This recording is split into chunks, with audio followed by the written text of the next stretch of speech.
Bien, bonjour mesdames et messieurs, merci de votre présence cet après-midi à cette conférence de presse relative à, comme vous le savez, le démantèlement d'un réseau d'approvisionnement de cocaïne sur les côtes françaises. Depuis environ 2 ans, l'échouage de ballots de cocaïne sur les littoraux bretons ou normands démontre l'utilisation par les réseaux de trafic de stupéfiants de ce nouveau mode d'acheminement de la cocaïne en Europe. La technique consistante à celle du drop-off, consistant donc à charger la drogue sur un navire en Amérique du Sud ou dans la Caraïbe et arriver à proximité du littoral français, à le décharger sur un plus petit navire qui permettra de le faire parvenir jusqu'au littoral. L'échouage de ces ballots était la preuve de cette nouvelle technique, et c'est dans ce contexte que des informations sont parvenues il y a à peu près 18 mois au service interdépartemental de la police judiciaire de Caen, des informations qui laissent penser que des marins-pêcheurs normands pouvaient travailler pour le compte de trafiquants de stupéfiants, notamment originaires de la ville du Havre, pour récupérer d'importantes quantités de cocaïne pour leur compte. L'enquête ouverte par le procureur de la République de Caen, parce qu'elle touchait à la criminalité organisée de haut niveau, a été transmise au parquet GIRS de Rennes. La GIRS étant la juridiction interrégionale spécialisée pour le crime organisé. C'est sous son autorité, et ensuite sous celle du juge d'instruction chargé de poursuivre l'enquête, que, je le disais, 18 mois de surveillance et l'intense coopération des différents services de l'État ont permis d'établir l'existence d'une association de malfaiteurs ayant recours au drop-off comme mode d'approvisionnement, mais sans qu'il ait été possible jusqu'alors d'en intercepter un. Au début de ce mois d'avril, les services de la douane ont informé le juge d'instruction chargé du dossier qu'un cargo parti du Brésil et suspecté de transporter de la cocaïne arrivait au large de l'Europe. Concomitamment, des écoutes téléphoniques permettent de mettre en évidence des préparatifs de récupération par des marins pêcheurs de Ouistreham. Le suivi des déplacements respectifs du cargo et du bateau de pêche ont mis en évidence que le transbordement s'est effectué à plusieurs milles nautiques à l'ouest des îles anglo-normandes de Guernesey et Jersey, alors que le cargo en route pour Amsterdam a légèrement dévié sa route pour ce faire.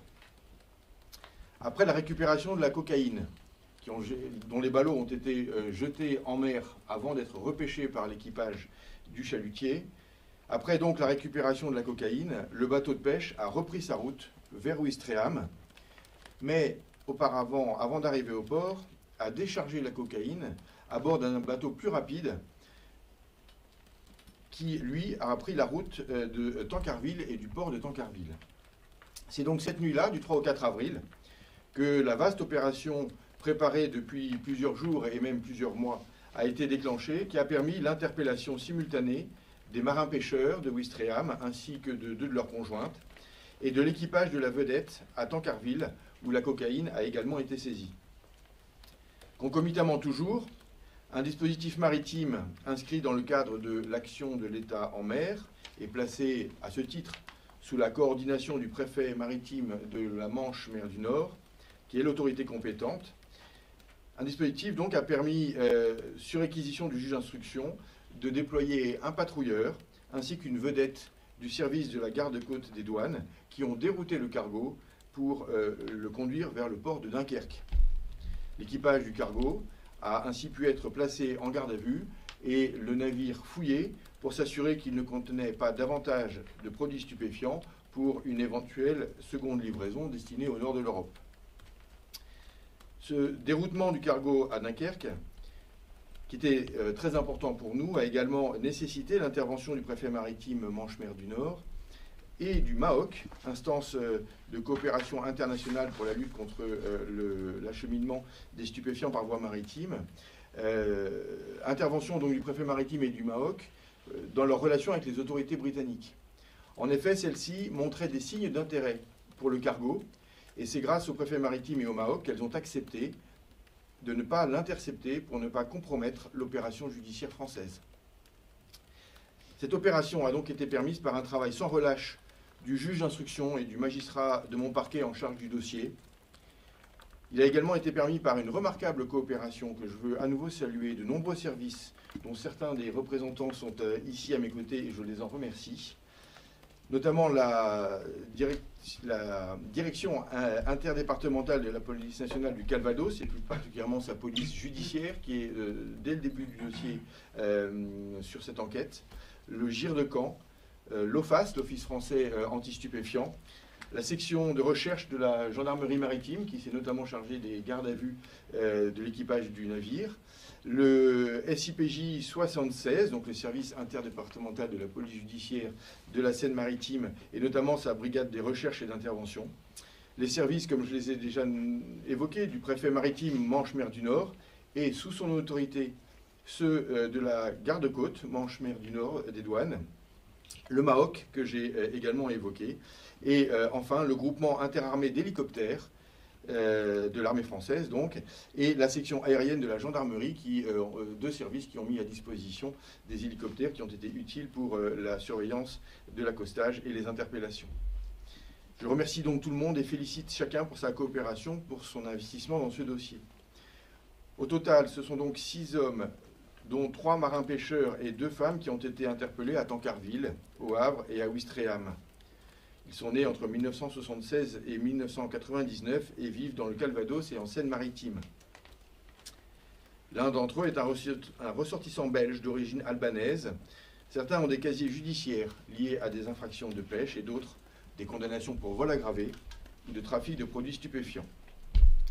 Quant à l'équipage du cargo, sur les 22 membres qu'il comptait, 3 ont été maintenus en garde à vue, les autres apparaissant à ce stade hors de cause. Le juge d'instruction a ordonné la présentation au palais de justice de 11 personnes et les a mises en examen, toutes les 11. Il a placé 2 personnes, les conjointes des marins sous contrôle judiciaire, hier. Les 9 autres personnes font l'objet de réquisitions du parquet de placement en détention provisoire. 5 ont d'ores et déjà été incarcérés. Les décisions sont encore attendues au moment où je vous parle pour les 4 autres. La quantité de drogue saisie, initialement estimée à 800 kg sur le fondement des éléments tirés des écoutes, cette quantité a donc été vérifiée et débarrassée de son emballage. Elle s'élève à 630 kg, soit une valeur à la revente d'environ 37 millions d'euros. Mais au-delà de la quantité de drogue saisie, cette opération d'envergure est surtout la première qui permet l'interception d'un tel mode de trafic et l'interpellation des individus qui s'y livrent. Sur ce mode opératoire, je veux attirer l'attention de nos concitoyens sur les risques insensés encourus par ceux qui concourent à ces trafics. Participant au crime d'importation de stupéfiants, ils risquent de comparaître devant une cour d'assises. La peine encourue est de 30 ans de réclusion criminelle. Leur bateau sera saisi et ils risquent la confiscation de tout leur patrimoine. Par ailleurs, s'associant à des criminels n'ayant aucun scrupule pour recourir à la violence, ils subiront inévitablement d'abord des menaces, puis probablement des enlèvements, des séquestrations, voire des assassinats, comme ça s'est passé au Havre depuis déjà un certain nombre d'années. Nos services restent mobilisés pour que les marins, qu'ils soient pêcheurs ou plaisanciers, ne bénéficient d'aucune impunité s'ils cédaient à cette tentation de l'argent facile, dont je rappelle qu'il est l'argent du crime, l'argent du sang. Je rappelle enfin qu'un jeune homme ayant récupéré sur une plage un ballot échoué il y a quelques années sur le ressort de Saint-Nazaire est décédé en quelques semaines seulement de la consommation du produit qu'il avait ainsi retrouvé. Il n'existe pas d'usage anodin de ce type de produit. J'en ai terminé pour l'objet de ma communication. Nous allons prendre maintenant quelques questions, si vous en avez à nous poser. J'ai omis, de mentionner que les interpellations, vous faites bien de me rappeler, monsieur le commissaire, les interpellations qui ont permis, dans la nombreuse liste des services intervenants. Les services du RAID ont été évidemment d'un grand secours et je les remercie de leur intervention. Il était important de permettre les interpellations et de les permettre de façon sécurisée, parce qu'évidemment, lorsque ce genre de déchargement se produit, il faut craindre que des individus armés parmi les trafiquants ne soient présents pour sécuriser ce transbordement. D'où la nécessaire sécurisation des interventions avec un très haut niveau d'équipe d'intervention dont le RAID fait évidemment partie. Voilà, je reviens donc à ma proposition de question. Oui. Deux questions. Laurent Marly, France 3 Normandie. Vous avez travaillé en Normandie, donc vous avez une vue très générale de la situation. On a l'impression d'abord qu'il y a une évolution du modus operandi. On délaisse un peu les conteneurs peut-être pour en venir justement à ces ballots et au système des fillettes qui vont chercher. Et puis on a l'impression aussi que la Manche, alors la mer du Nord je ne sais pas, mais en tout cas la Manche devient une espèce de plaque tournante. Il y a de plus en plus de quantités de drogue qui passent par le Havre, par Cherbourg, par le Cotentin, par Ouistreham aussi. Ce qu'on croit percevoir de l'évolution du trafic de stupéfiants, je reste prudent parce qu'évidemment nous n'en avons qu'une connaissance partielle, c'est que en fait les modes d'acheminement se diversifient. Je ne suis pas certain que le mode d'acheminement par conteneur soit délaissé au profit d'autres modes, mais il y a une diversification. Diversification des ports d'arrivée. C'est-à-dire que sans doute avec la sécurisation des plus grands ports comme celui du Havre, des ports secondaires sont davantage utilisés. C'est en tout cas une tendance à laquelle on pense. Et puis, au-delà de ces diversifications des ports dans lesquels les conteneurs chargés de cocaïne peuvent arriver, il y a d'autres modes d'acheminement. J'ai parlé du drop-off. On constate aussi des semi-submersibles qui sont une autre façon d'acheminer la drogue d'Amérique latine vers le continent européen. Les filières terrestres. La drogue peut être aussi déchargée au large de l'Afrique de l'Ouest et être acheminée par la route via l'Espagne. Elle peut être aussi acheminée par la voie aérienne avec des mules chargées de parfois plusieurs centaines de kilos dans leurs valises. Et puis si les services interpellent 3 ou 4 personnes, peut-être qu'elles en laisseront passer d'autres et rendant ainsi la méthode rentable pour les trafiquants. Ce que je veux souligner par là, et sans parler des mules, qui ingèrent des ovules de cocaïne au risque qu'elles explosent incorporées et qu'elles décèdent quasiment immédiatement. Ces mules dont on constate là aussi les voyages assez fréquents entre la métropole et le continent américain. Ce que je veux donc dire par là, c'est que la quantité de cocaïne produite en Amérique latine à écouler est telle qu'aujourd'hui les trafiquants utilisent de tous les moyens possibles pour l'acheminer en Europe, et en particulier en France. Sur cette affaire précise qui montre un petit peu comment ça se déroule, les drop-off, donc c'est un cargo qui largue au large des îles anglo-normandes, un chalut qui récupère, qui retransfère la marchandise à une vedette, un Zodiac, c'est bien ça? Pour l'instant, ce dossier-là nous montre cette façon de faire. Okay. Effectivement.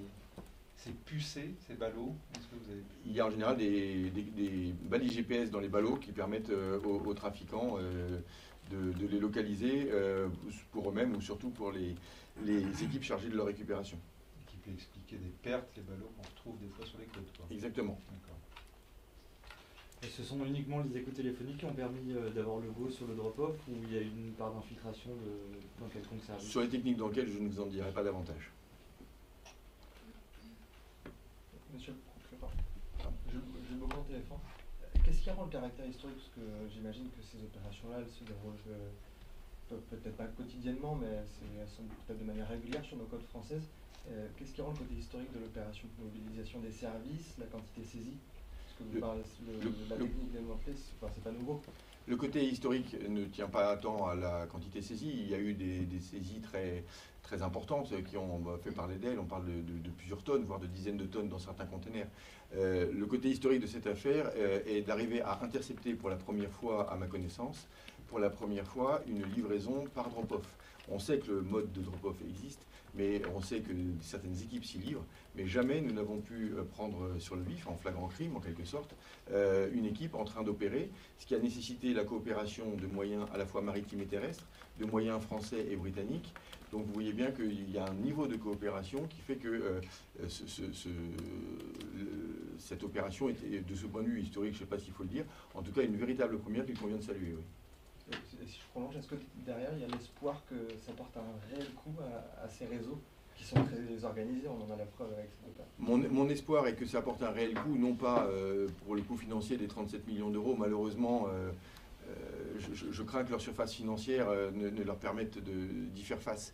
Mon espoir est qu'ils se sachent sur le littoral français, et notamment breton et normand, qu'il n'y a pas d'impunité, que ceux qui se sont livrés à la récupération de ces ballots vont dormir en détention, que leurs bateaux sont saisis, et que la justice sera, de ce point de vue-là, impitoyable. L'idée est plutôt de tarir en moyens, parce que les trafiquants ont besoin d'intermédiaires. Les trafiquants ne connaissent pas le milieu de la mer. Tout le monde n'est pas capable de prendre la mer et d'aller au large des îles anglo-normandes, s'approcher d'un cargo qui fait route pour récupérer des ballots comme ça. Il faut une certaine technique. Ces techniciens ne sont pas si nombreux que ça. Le monde de la mer doit entendre aujourd'hui, clairement, que s'il participe au trafic de stupéfiants, il subira les mêmes conséquences de peine financière et d'incarcération que les vrais trafiquants de stupéfiants, ceux qu'ils sont d'ailleurs. Parmi les marins pêcheurs, est-ce que vous confirmez qu'il y a 2 frères et 2 de leurs compagnes et qu'on peut parler d'un trafic de drogue en famille concernant ces 2 marins pêcheurs? Dans la mesure où il n'y a pas que 2 frères et 2 compagnes, je vous laisserai. Je préfère ne pas rentrer dans ce détail-là qui risquerait aussi de donner une coloration presque anecdotique à ces faits-là. Et il se trouve qu'en l'occurrence, ça peut être vrai, ça peut être une autre configuration d'un autre dossier. Donc, le cargo, savons-nous son port d'attache? Vous avez mentionné le Brésil. Est-ce que c'est un port qui est connu comme émetteur de drogue? On m'a cité le nom du départ du port du bateau. C'est le Brésil, c'est sûr, mais je n'ai plus le nom en tête. Paranagua. Voilà, Paranagua qui est effectivement connu pour être un port où, je ne dirais pas tous les bateaux, mais en tout cas ça fait partie des ports où des bateaux peuvent être chargés en cocaïne. D'accord. Et en ce qui concerne le chalut et la vedette, elles étaient, depuis Tancarville, c'est ça? Le chalut était de Ouistreham. Ouistreham, d'accord. Et la vedette Tancarville. D'accord, merci. Elles sont saisies, les 2 embarcations sont saisies. Oui. Ouais, L'armateur, le propriétaire du bateau, il y a des recherches en cours sur la juge d'instruction, dont j'ai déjà salué la qualité du travail, il y a encore beaucoup de grains à moudre. Parce que précisément, nous sommes attaqués à un segment. L'idée va être, si possible, de remonter ce segment et de continuer d'identifier en amont et en aval l'ensemble des participants à ce réseau de trafic de stupéfiants, autant que nous le pourrons en tout cas. Julia Toussaint pour Ouest France, est-ce que cette opération est liée justement aux échouages accidentels qu'on avait pu voir? Je crois que 2 tonnes avaient été évoquées, c'était entre février 2023 et septembre 2024. Sur les côtes, il y avait des gros largages. Est-ce que c'est lié? Il me semble que l'enquête partait de là. À ce jour, on ne fait pas ce lien avec ces ballots-là précisément, mais le juge d'instruction qui a entendu et recueilli les premières déclarations des mises en examen va continuer de travailler et va continuer ses investigations sur leurs déclarations, mais aussi sur un certain nombre d'autres éléments qui restent en cours d'exploitation. Vous avez mentionné la présence du RAID pour les interceptions sécurisées des individus. Est-ce que les individus étaient armés, notamment sur le cargo ou sur le chalut, pas sur la vedette? On n'a pas constaté de présence d'hommes armés sur ce périple-là. En revanche, en audition, il est déjà évoqué la présence d'armes ou sur des écoutes téléphoniques, l'existence d'armes peut être évoquée. Donc ce n'est pas systématique, ça a régulièrement lieu, mais là nous n'avons pas constaté d'armes. Est-ce que vous avez d'autres questions? Que des Philippins? L'équipage, à ma connaissance, est de nationalité totalement philippine. Les premières auditions, c'est très frais, mais vous savez ce qu'il y avait dans le bateau? Pour l'instant, je vous ai dit que sur les 22 membres de l'équipage, 3 avaient vu leur garde à vue prolongée et ont été déférés et sont en cours. Donc, vous pouvez en déduire que le parquet et le juge d'instruction, et je l'espère, le juge des libertés et de la détention estimeront qu'ils sont impliqués dans le trafic. Après, pour le reste, on va laisser l'instruction suivre son cours parce que ces 3-là, nous avons des éléments très sérieux pour penser qu'ils ont participé au fait. Quant aux 19 autres, nous verrons par la suite. Voilà, s'il n'y a pas d'autres questions, je vous remercie à tous de votre présence.